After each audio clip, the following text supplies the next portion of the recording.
भक्त ध्रुव के चरित्र का वर्णन। ध्रुव भगवान का भक्त था, चरित्रवान था।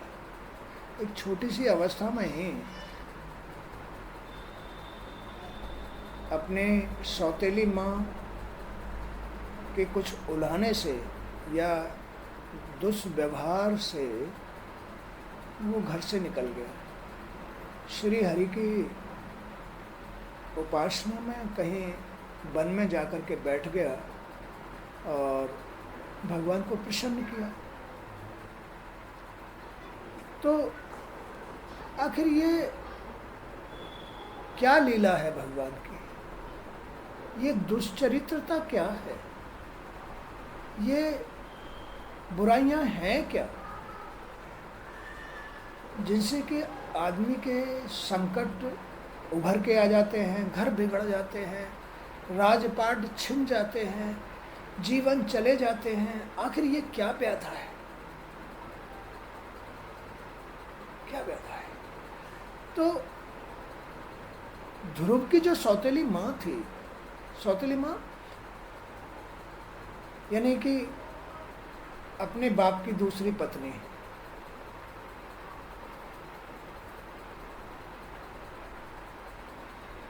तो भक्त जो ध्रुव था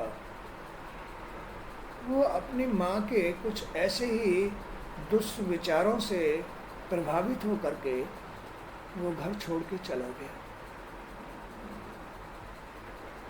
ध्रुव अपने बाप की गोद में बैठने के लिए उसके पास गया तो वहाँ उसकी वो सौतेली माँ बैठी हुई थी अपने पुत्र के साथ में। जब वो उसकी गोद में जाके बैठा तो उसने झटक के उसकी गोद से उस बच्चे को हटा करके और पटक दिया अलग। ध्रुव को ये बात अच्छी नहीं लगी और अपना जो कोख से निकला हुआ बच्चा था, बेटा था, उसको राजा की गोद में बैठा दिया। ध्रुव ने सोचा कि मैं भी अपने पिता से पैदा हूँ और ये भी अपने पिता से पैदा है, हम दोनों एक ही बाप की संतान हैं। आखिर इस माँ ने, सौतेली माँ ने मेरे साथ ऐसा व्यवहार क्यों किया? और कहा कि अगर तुझे राजा की गोद में बैठना है तो पहले दोबारा से जन्म लेकर भगवान की पूजा कर, सेवा कर और फिर अपना भाग्य बना करके तब मेरी कोख से पैदा जन्म ले, तब तू राजा की गोद में बैठने का अधिकारी बनेगा। तो ये सब दुष्विचार है, दुष्टता यानी बुरे भाव हैं, घरों को बिगाड़ने वाले भाव हैं। तुम देखते हो घर बिगड़ जाते हैं, बिगड़ते नहीं बिगड़ते घर? आदमी के, स्त्री के दुष्विचार, दुष्भावनाओं से, दुष्कर्मों से घर बिगड़ जाते हैं, अनायास कष्टों की उत्पत्ति हो जाती है, अनायास धन हानि हो जाती है। यह है क्या चीज? इसी बात का यहाँ वर्णन है। मैत्री जी ने कहा, विदुर जी, प्रलय का कारण, इसको कहते हैं प्रलय, अंत। जब भी ऐसी किसी में से भी भावना जागृत हो जाए, चाहे स्त्री में से चाहे पुरुष में से, कुछ ना कुछ अंत होने वाला है, इसको कहते हैं प्रलय। प्रलय एक विशेष कारण है। प्रलय का कारण है अधर्म। प्रलय का कारण क्या है? अधर्म। प्रलय का मूल है अधर्म। अधर्म का बहुत अधिक बढ़ जाना प्रलय कहलाता है। ब्रह्मा जी का एक पुत्र अधर्म था, उसकी पत्नी का नाम मृषा यानी असत्य था। ब्रह्मा जी का एक पुत्र अधर्म था, उसकी पत्नी का नाम था मृषा। उसके यहाँ घमंड नामक पुत्र पैदा हुआ और माया नाम की कन्या पैदा हुई। अब ब्रह्मा जी ही तो इस सृष्टि के रचयिता हैं, कर्म ही ब्रह्मा जी हैं। कर्म के एक घमंड पैदा हुआ इस सृष्टि का विनाश करने के लिए, गृहस्थी का विनाश करने के लिए घमंडी बेटा पैदा हुआ और उस बेटे की पत्नी का नाम था मृषा, मृत्यु। घमंडी स्त्री के अगर ऐसी स्त्री या ऐसी स्त्री हो या ऐसा आदमी हो, उसके घर में मृत्यु वास कर जाती है। तो अधर्म का बहुत अधिक बढ़ जाना ये प्रलय का कारण है। ब्रह्मा जी का एक पुत्र अधर्म था, उसकी पत्नी का नाम मृषा यानी असत्य था। उसके यहाँ घमंड नामक पुत्र पैदा हुआ। ये अब बेल चलती है, ये है बेल। अगर कोई आदमी किसी का बाप ऐसा हो तो समझो कि उसके घर का पतन हो जाएगा, नाश हो जाएगा। तो उसके दंभ यानी घमंडी नाम का घमंडी एक पुत्र पैदा हुआ और त्रिगुणात्मक माया नाम की कन्या पैदा हुई। उन दोनों से सठता का जन्म हुआ। ये वंशावली है, बुरे घर की वंशावली है ये। उन दोनों से सठता नाम का जन्म हुआ। सठता माने निकृति, दुष्टता से क्रोध पैदा हुआ और क्रोध से हिंसा का जन्म हुआ। उनसे कलह और दुरुक्ति यानी गाली ये पैदा हुई। जहां ये सारी चीजें होती हैं, समझो उस घर का विनाश हो गया। क्या हो गया? हाँ, उस घर का विनाश हो गया। क्या क्या बताया पतन का कारण? अधर्म। जिस घर में कोई भी अधर्मी पैदा हो गया, अधर्म करने वाला पैदा हो गया, और ऐसी अधर्मी की फिर ऐसी स्त्री आती है, क्योंकि अधर्मी का भाग जैसा हो, घर जैसा होगा, मन जैसा होगा, वैसी तो स्त्री आएगी। उससे उसकी पत्नी भी वैसी आएगी और उनसे सठता नाम का एक पुत्र पैदा होगा, निकृष्ट। उससे क्रोध पैदा होगा, वो हिंसा करेगा, उससे कलह शुरू होगी, गाली गलौच होगी और वंश का पतन होना शुरू हो जाएगा। दुरुक्ति से कली ने भय और मृत्यु को जन्म दिया। भय, अब भय कहाँ शुरू होता है? यहाँ से भय शुरू होता है, जब घर के अंदर पतन होने का कारण अधर्म पैदा हो जाता है। तो फिर इन सब की उपस्थिति से माया, दुरुक्ति, दंभ, ये सब जब आदमी में गृहस्थी में पैदा हो जाते हैं तो भय और मृत्यु जन्म ले जाती है। और जिस घर में शांति हो ना, फिर इन किसी का जन्म ही नहीं होता, ना अधर्म का जन्म होता, ना तो अधर्म का जन्म होता, ना माया का जन्म होता, न सठता का जन्म होता, न क्रोध का जन्म होता, न हिंसा का जन्म होता, जिस घर में शांति होती है। फिर वहां गाली गलौच नहीं होती है।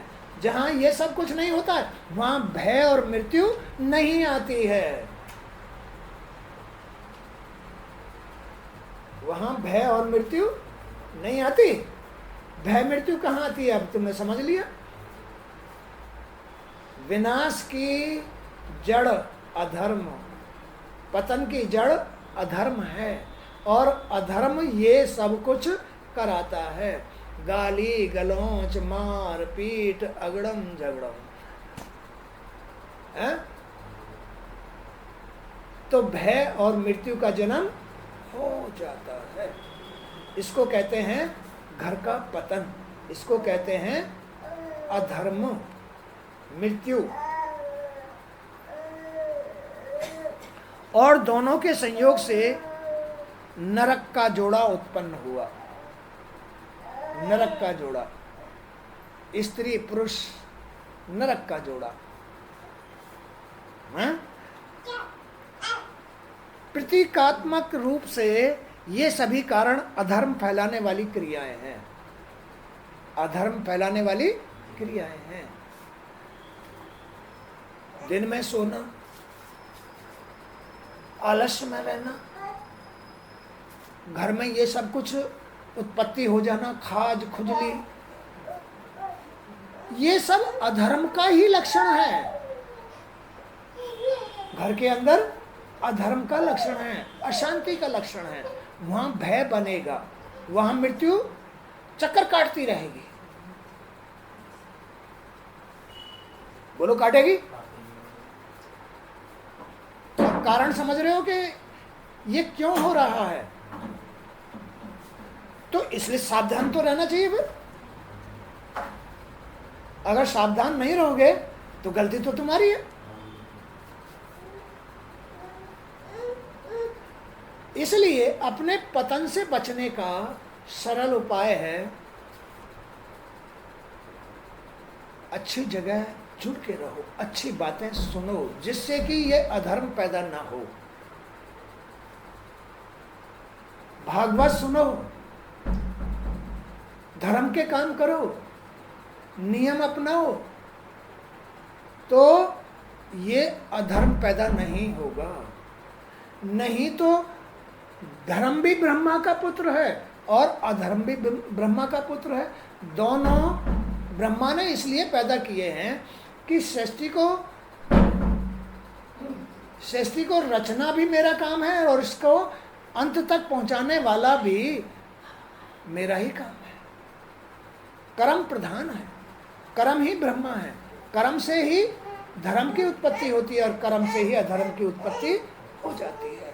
कर्म से ही आदमी का आनंद सुख बनता है और कर्म से ही आदमी का पतन बन जाता है। इधर आओ, शैतान होता जा रहा है। ये सब कर्मों का खेल है, ब्रह्मा का खेल है। जैसी ब्रह्मा ने सृष्टि रच रखी है, अब घर के अंदर जिस चीज का प्रभाव बढ़ जाएगा, अब ब्रह्मा ने तो धर्म को भी बनाया, ब्रह्मा ने तो अधर्म को भी बनाया। अगर घर के अंदर धर्म है, नियम धर्म है, तो सुख शांति आनंद, और अगर अधर्म है तो अशांति। अशांति से पतन होता है और शांति से उत्थान होता है। उत्थान माने बढ़ोतरी होती है।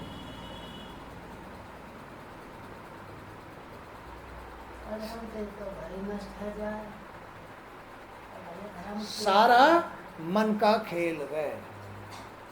मन का, मन ही वो मूल है जिससे कर्म किया जाता है।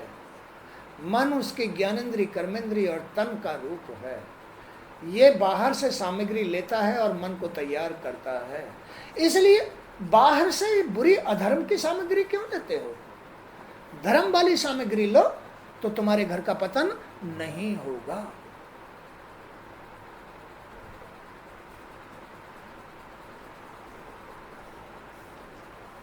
तो संयोग से, दुरुक्ति से कली ने भय और मृत्यु को जन्म दिया। दोनों के संयोग से यातना और नरक का जोड़ा उत्पन्न हुआ। प्रतीकात्मक रूप से ये सभी कारण अधर्म फैलाने वाली क्रियाएं हैं जो प्रलय अर्थात विनाश के कारण बनते हैं। विनाश के कारण बनते हैं। एक प्रसंग से मैं इसे समझाता हूँ। तुझे पता नहीं है सत्संग हो रहा है?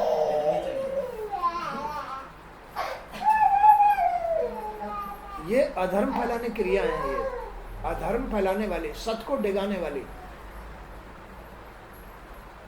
सत समझ नहीं आता।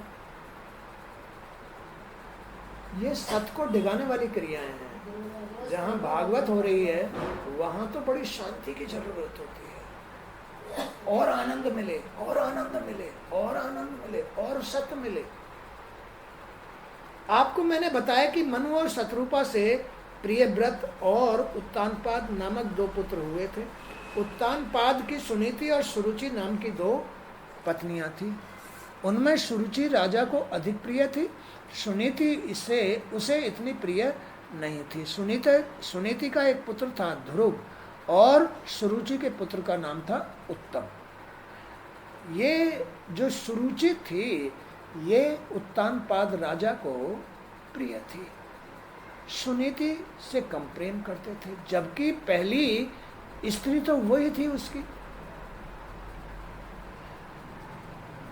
अभी जो जैसे मैंने तुम्हें बताया है कि उत्तानपाद राजा ने सुरुचि से लगाव बना करके ध्रुव का जो अपमान हुआ उससे ध्रुव ने घर को त्याग दिया और जाकर के भगवान की, श्री नारायण की सेवा में, भजन में बैठ गया। भगवान ने 5 साल की अवस्था में ही ध्रुव को दर्शन दिए। क्यों? कि ध्रुव ने अपने मन को भगवान में लगा दिया। तो मन वो चीज है जिससे वो भगवान को भी पा सकता है। शांति की तो चले क्या, भगवान को भी पा सकता है। मन को तुम अधर्म में लगा दो तो पता नहीं होगा। मन को तुमने अगर भगवान, ध्रुव ने मन को भगवान में लगाया तो भगवान को पा लिया। कोई भी आदमी भूल में मन को अधर्म में लगा दे तो क्या पाएगा? मृत्यु पाएगा, पतन पाएगा, ना विनाश करेगा। ये दोनों चीज ब्रह्मा जी ने अपने में से पैदा की।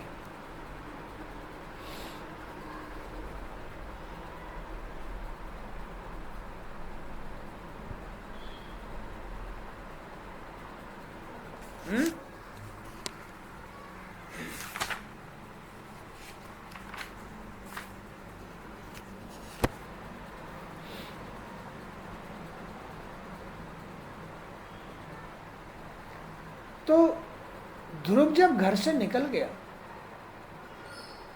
तो सबको चिंता हुई। अब तो उसको भी, सुरुचि को भी पछतावा हुआ कि मैंने बुरा किया, बहुत बुरा किया। फिर पछताए क्या होता है जब चिड़िया चुग गई खेत। समय कभी नहीं रुकता है, समय आगे बढ़ जाता है। तुम्हें या तो संकट से निकाल के आगे बढ़ जाता है या तुम्हें संकट में फंसा करके आगे निकल जाता है। या तो शांति, या तो धर्म, या तो नियम तुम्हें सुख देकर के आगे निकल जाते हैं।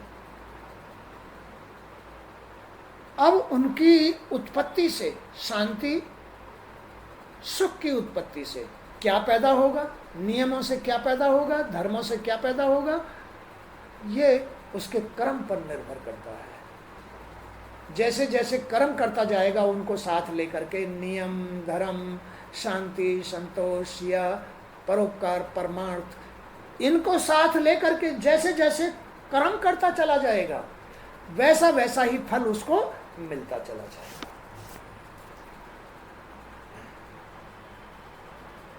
तो फिर उसे पछताने की जरूरत नहीं पड़ेगी। पछताने की जरूरत किसको पड़ती है?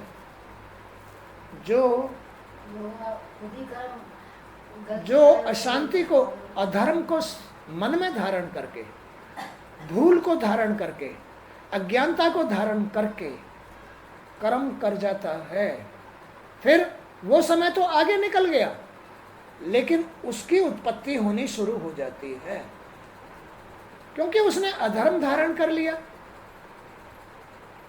धारण कर लिया, धारण कर लिया तो उसमें से तो बेल चलेगी। अब तो सब कुछ होगा, संकट भी आएगा, मार धाड़ भी होगी, बुराइयां अपना पड़ाव डालेंगी, बुराइयों की सेना घर के अंदर वास कर जाती है, पड़ाव डाल जाती है। फिर वो जंजाल घर में से नहीं निकलता, फिर नहीं निकलता। फिर तो कभी कोर्ट, तो कभी कचहरी, तो कभी अशांति, तो कभी चोट, तो कभी मारपीट, तो कभी नुकसान, तो कभी कुछ, कभी कुछ। ये सब अधर्म का लक्षण है। घर के अंदर अधर्म वास कर रहा है। अगर तुम्हारे अंदर नहीं है और तुम्हारे दूसरे भाई के अंदर है, तीसरे भाई के अंदर है, बाप के अंदर है, तो वो भी तुम्हें चैन नहीं लेने देगा, क्योंकि तुम उनके साथ उनके घर में तो रह रहे हो। वो भी तुम्हें चैन नहीं लेने देगा। इसलिए जो नियमी धर्मी आदमी होते हैं, इन सब संकटों से बचने के लिए उनका साथ छोड़ करके कहीं अलग चले जाते हैं, तो उनका रास्ता अलग हो जाता है, उनका रास्ता अलग हो जाता है। अन्यथा अगर तुम उन्हीं के घर में रह रहे हो तो तुम्हें भी उनका अधर्म सहन करना पड़ेगा, तुमको भी उनका अधर्म सहन करना पड़ेगा।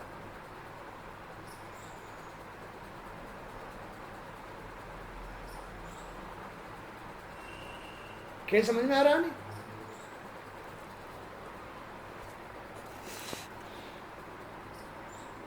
तो नारद जी ने कहा, राजन तुम अपने बालक की चिंता मत करो, तुम अपने बालक की चिंता मत करो, क्योंकि उसने तो अपने मन में भगवान को धारण कर लिया है। उसने तो अपने मन में भगवान को धारण कर लिया, इसलिए तुम उसकी चिंता मत करो। अब तुम चिंता करो तो अपने घर की करो, अपने मन की करो। अपने मन में देखो कि क्या वास कर रहा है, कैसी आफत वास कर रही है।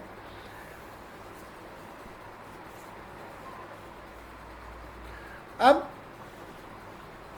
नारद जी ने कहा, राजन तुम अपने बालक की चिंता मत करो, उसके रक्षक तो स्वयं भगवान हैं, उसके रक्षक तो स्वयं भगवान है। वह बालक साधारण नहीं है, उसने तो 5 साल की अवस्था में ही अपने मन में भगवान को धारण कर लिया, तो उसके रक्षक भगवान हो गए।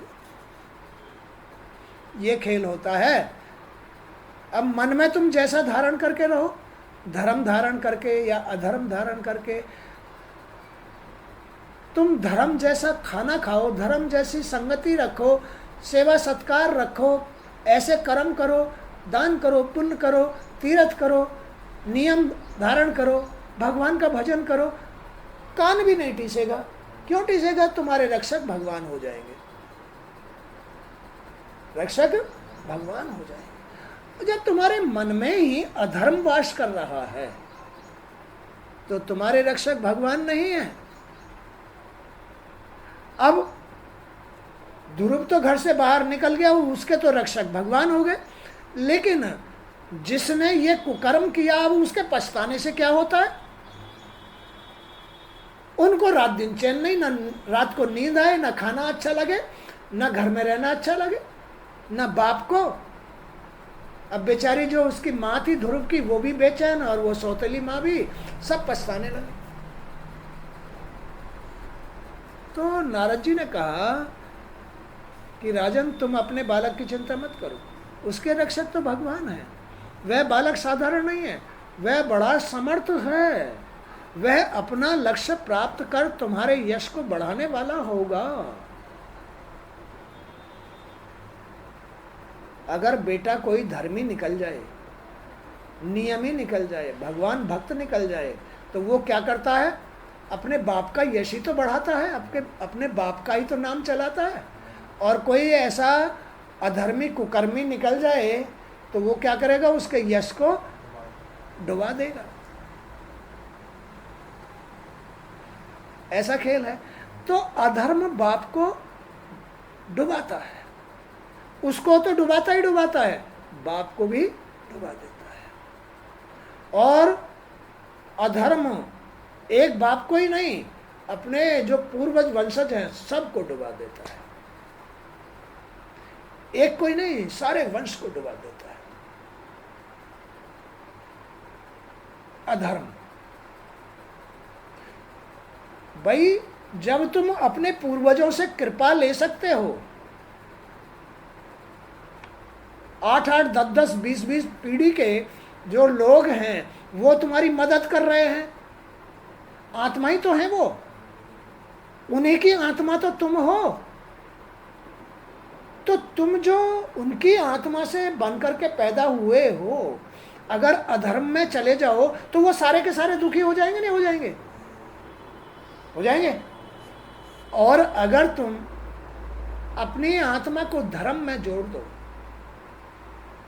मन को, सच्चे मन को नियम धर्म से जोड़ दो, तो फिर तुम्हारे जितने भी पूर्वज हैं सब सुखी हो जाएंगे। हो जाएंगे, नहीं हो जाएंगे? इसलिए अपने घर के अंदर जितना नियम धर्म, जितना शांति संतोष परोपकार, जितना दान पुण्य तीर्थ हवन यज्ञ करते रहोगे, ये धर्म का काम है, धर्म का कर्म है। इससे हमेशा सुख बना रहेगा, आनंद बना रहेगा। जितना तुम अधर्म को घर में धारण करोगे, अधर्म को पनपाओगे, अशांति, कलह, कलेश, गाली गलौच, दूषित खाना, दूषित संगति, घमंड, अहंकार, जितना तुम इसको अपनाओगे उतना ही घर का विनाश होगा, पतन होगा। उसमें 6 में से 4 रहेंगे, 4 में से 5 रहेंगे, 3 रहेंगे, और 3 में से फिर 2 रहेंगे, फिर वो अकेला रह जाएगा, मरेगा नहीं, एक तो रहेगा। जो घमंडी है ना, उसको भगवान इस तरह से कष्ट भोगवाता है, भगवान उसको कष्ट इस तरह से सारी याद दिला देता है कि मैंने ये कर्म गलत किए थे। ऐसा खेल है ये। इसलिए भगवान हर वक्त देख रहा है, भगवान हर वक्त सुन रहा है, तुम्हारे मन के माध्यम से ही सुन रहा है। मोकू कहां ढूंढे बंदे, मैं तो तेरे पास में। तुम्हारा मन वो चीज है जिसके माध्यम से परमात्मा तुम्हारे जीवन का न्याय करता है, तुम्हें राजा बना देता है या रंक बना देता है तुम्हारे मन के अनुसार। तो ब्रह्मा जी ने अपने मन से धर्म को भी पैदा किया, अधर्म को भी पैदा किया। उसका उदाहरण ध्रुव से व्यक्त किया,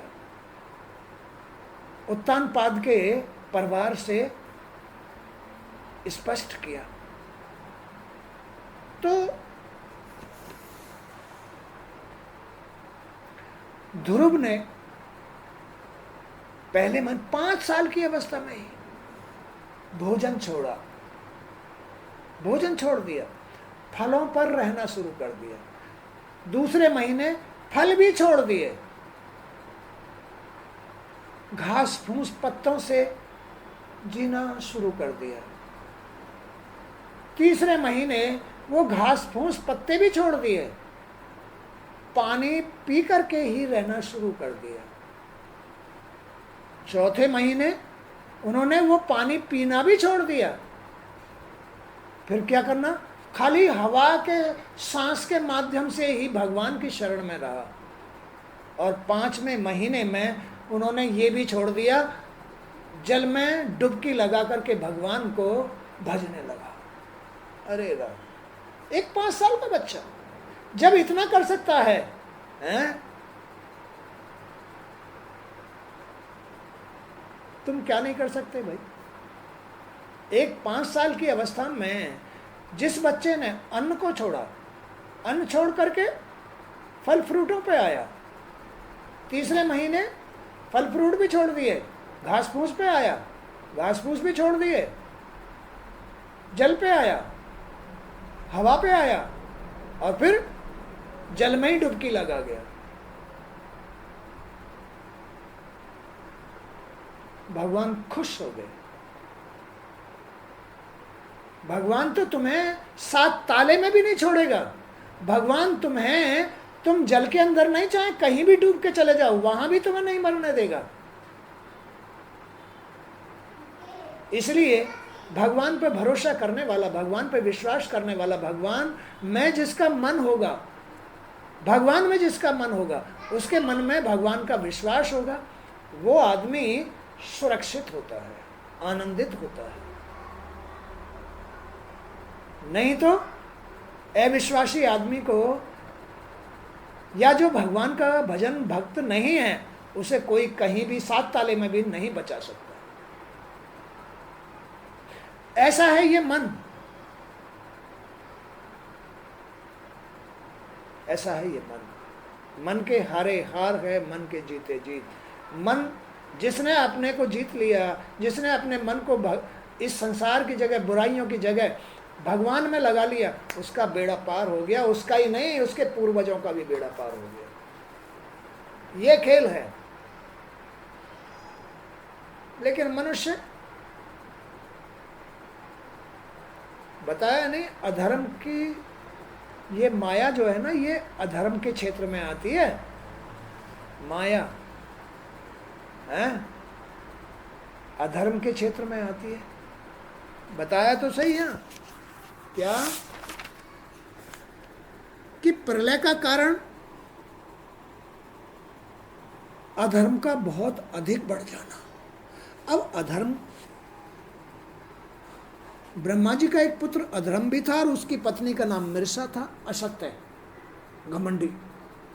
उसके यहाँ घमंड नाम का पुत्र हुआ। घमंड, उस घर में घमंड आएगा। और घमंड के माया नाम की, तुम देखते नहीं हो, घमंडियों के घर में पैसा होता है। घमंडी लोगों के, उनके विनाश के लिए होता है, उनके सुख के लिए नहीं होता। वो भगवान का भजन नहीं कर सकते, भगवान का नाम नहीं ले सकते, क्योंकि उनके घर में तो अधर्म छा रहा है। लोग बाग कहते हैं ऐसे आदमी बड़े सुखी हैं। लोग बाग भूल में पैसे को ही सुख मान लेते हैं। पैसा ही सुख है, पैसा सुख है ना, है? पैसा ही सुख है, पैसा सुख नहीं है, पैसा बड़ा नहीं है। पैसा तो भगवान घमंडी अधर्मी लोगों के घर में देता है। पैसा भगवान अधर्मी लोगों के घर में देता है। धर्मी लोगों के घर में से जो नियमित धर्मी होते हैं, उनका गुजारा करता है। उनके घर में ज्यादा पैसा नहीं देता, भक्तों के घर में ज्यादा पैसा नहीं देता, नहीं तो वो अधर्म डुबा देगा, उनका गुजारा शान से करेगा।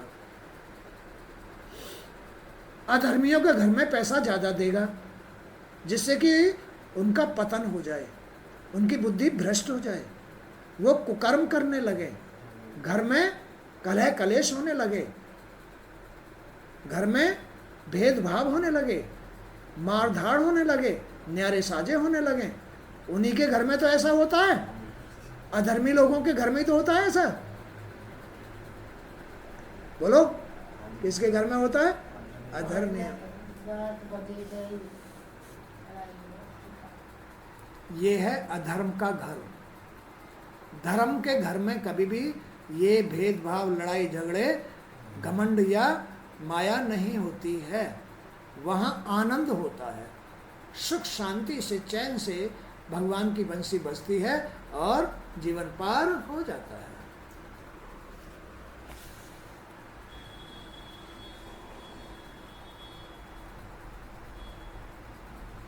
तो अपनी माता सुनीति के वचन सुनकर ध्रुव अपने घर से निकलकर वन में चला गया। वन में उसे देवऋषि नारद मिले। उन्होंने ध्रुव को आशीर्वाद दिया। वे बोले, पुत्र अभी तू बच्चा है, खेल कूद में ही तेरा मन लगता है। इस उम्र में मान सम्मान की बात मन में बैठाकर कोई इस प्रकार से अपना घर नहीं छोड़ता। जा, घर लौट जा। तू अपनी माता के उपदेश से योग साधना द्वारा जिस भगवान की कृपा प्राप्त करने चला है, साधारण पुरुषों के लिए उसे प्राप्त करना बहुत कठिन है। उसे सब कुछ त्याग देना होता है, तब भगवान मिलता है। स्वयं चल के आते हैं, स्वयं चल के आते हैं भगवान। तुम समझते हो कि भगवान कहीं नहीं है? भगवान तो तुम्हारे अंदर है, लेकिन तुम अपने अंदर की इस माया को, इन जंजाल को त्याग दो ना, तभी तो मिलेंगे, नहीं तो भटकते रहो, भटकते रहो। अगर तुम भगवान के दर्शन करना चाहते हो तो इस जंजाल को त्याग दो, जैसे ध्रुव ने त्याग दिया। भगवान ने आके दर्शन दे दिए। फिर तो उससे चाहे जितनी उम्र ले लो, चाहे जो भी कुछ राजपाट ले लो, भगवान आते हैं और उसको सब कुछ देके जाते हैं।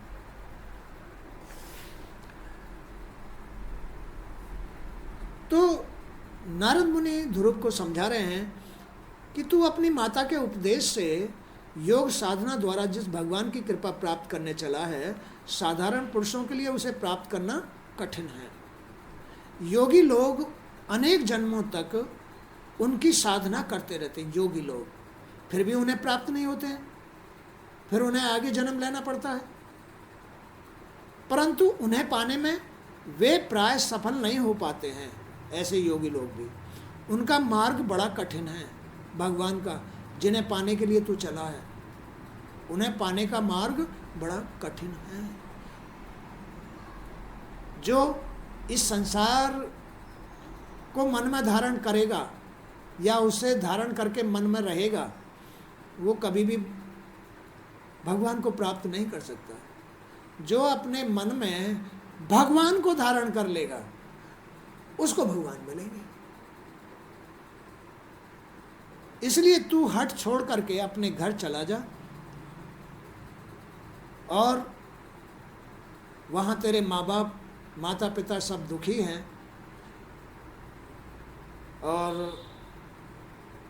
वो बेचैन है, ना वो खाना खा रहे हैं, ना घर में टिक रहे हैं, तेरी वजह से दुखी है। ध्रुव ने कहा, अब मेरा कोई संसार में न माँ है, न बाप है, न मेरा अपना शरीर है, न कोई कुछ है, नहीं, अब मैं वापस नहीं जाऊंगा।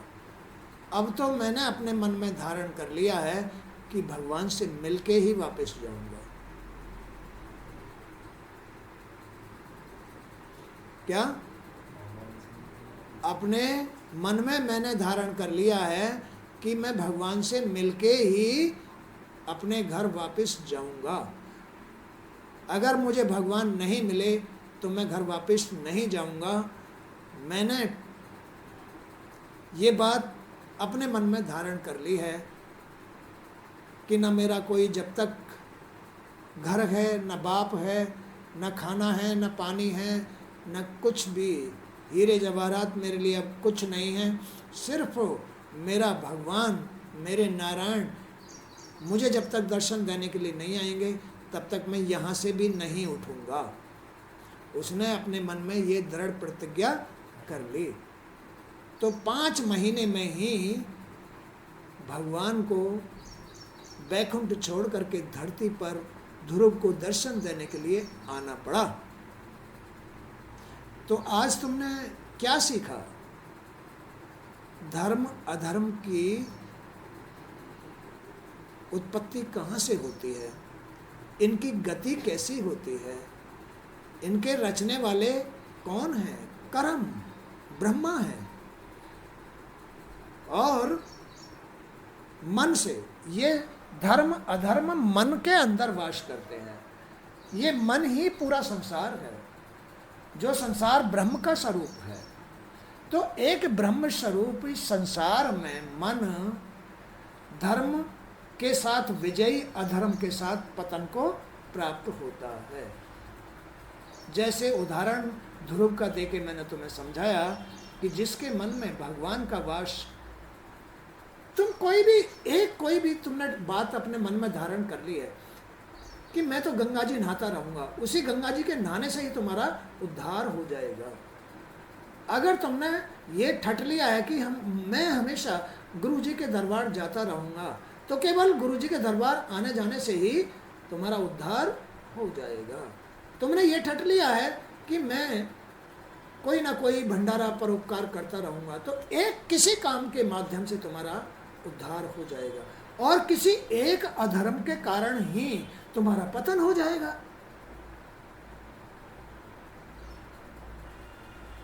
कर्म प्रधान है, दोनों की उत्पत्ति कर्म से होती है, धर्म की भी अधर्म की भी। धर्म अधर्म का मूल है कर्म, और कर्म ही ब्रह्मा है।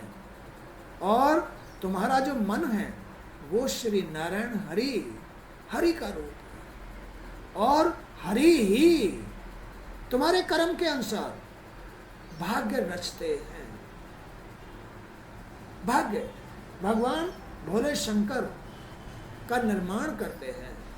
अब या तो भोले शंकर का धर्म के साथ निर्माण कर लो, या अधर्म के साथ अपनी मृत्यु रच लो, पतन रच लो। कर्म प्रधान है। धर्म, नियम धर्म के साथ भगवान भोलेनाथ का, आशुतोष भगवान का तुम्हारे सिर पे हाथ आ जाएगा। अगर अधर्मी बन गए, पापी बन गए, तो भोलेनाथ का हाथ नहीं रहेगा, मृत्यु का हाथ पहुंच जाएगा। किसका हाथ पहुंच जाएगा? मृत्यु का। तो ये जीवन है, इसको जीवन जीना आना चाहिए। तुम्हारे मन पर, तुम्हारे ध्यान पर, तुम्हारे ज्ञान पर, तुम्हारी अज्ञानता पर, तुम्हारे मन पर निर्भर करता है कि तुम्हें जीना आता है या नहीं आता है। आता है बेड़ा पार हो जाएगा, नहीं आता है जीवन जाल में फंस जाएगा। ऐसा है ये जन्म जीवन। इसमें ही तुम्हारा उद्धार हो सकता है। इसमें तुम चाहो तुम्हारे पितरों का, पूर्वजों का उद्धार हो सकता है, माँ बाप का उद्धार हो सकता है। तुम चाहो इस जीवन में ही सबका तुम पतन करके जा सकते हो, अपने कर्म के अनुसार, धर्म अधर्म के अनुसार। ऐसा है ये जीवन। आज का सत्संग यहीं तक। जय श्री कृष्ण।